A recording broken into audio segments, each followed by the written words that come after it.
Now, the president's call for a new government has sparked the latest constitutional controversy in the country. Many experts have called the move a breach of Nepal's constitution. Now, joining us on Kantipur News to talk more on the current course of national politics, we have with us constitutional expert Mr. Bipin Adhikari. Thank you for joining with us, Mr. Adhikari. To begin with, the general wondering or the major question, how constitutional do you think was the president's move? I think it's the power of the president of the country to initiate the process of formation of the next government. The issue here is not power. The issue is the president has not resigned from his position, and then since he is still intact in position, it will be constitutionally it's not viable to form any government, to start any process in this regard until he resigns. So this is the major issue, because you cannot have two prime ministers at a time in the country. So the situation is like this. Is it in the capacity of a president to assume that the government would not garner majority at the parliament? Well, she can do it. I mean, the prime minister can always, when he feels that he cannot garner necessary support in the parliament, he can always resign, or he can, use other ways to describe that he is now a caretaker government, and so the process of establishing a new government should begin. But that is not what he has said, and apparently the cabinet has taken a decision which is about forming the next government without the prime minister himself moving resignation to the president. Now, with this new development, where do you think an institution like that, an office of the president, stands? Because it is formed to actually safeguard the constitution. Where do you think the institution as a whole stands at the moment? I think it's very easy, because there are questions. The president can always make it clear that the prime minister has, resigned, or that he has already become a caretaker prime minister, or if the president thinks she should not speak anything about this, probably she can ask the prime minister to declare his position that, he is no longer in a state where he can command the confidence of the House. So the process of initiating the formation of the next government also means that the prime minister has resigned, and so the position is vacant for the next move.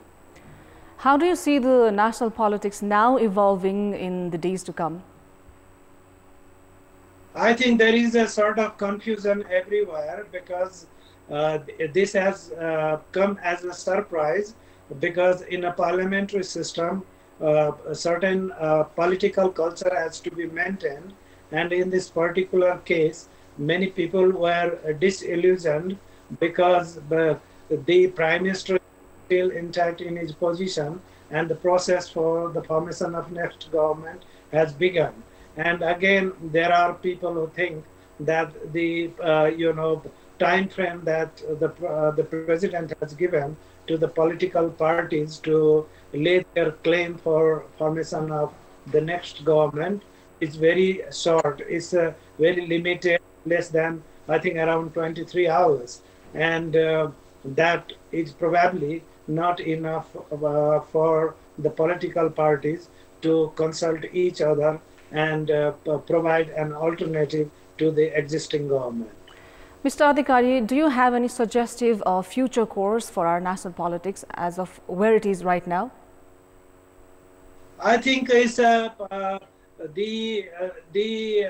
context of formation of government has some way give an impression to the people that the prime minister is taking the advice of the president is taking the advice of the prime minister for granted, so there is some logic behind this point of this the line of argument, because the Prime Minister,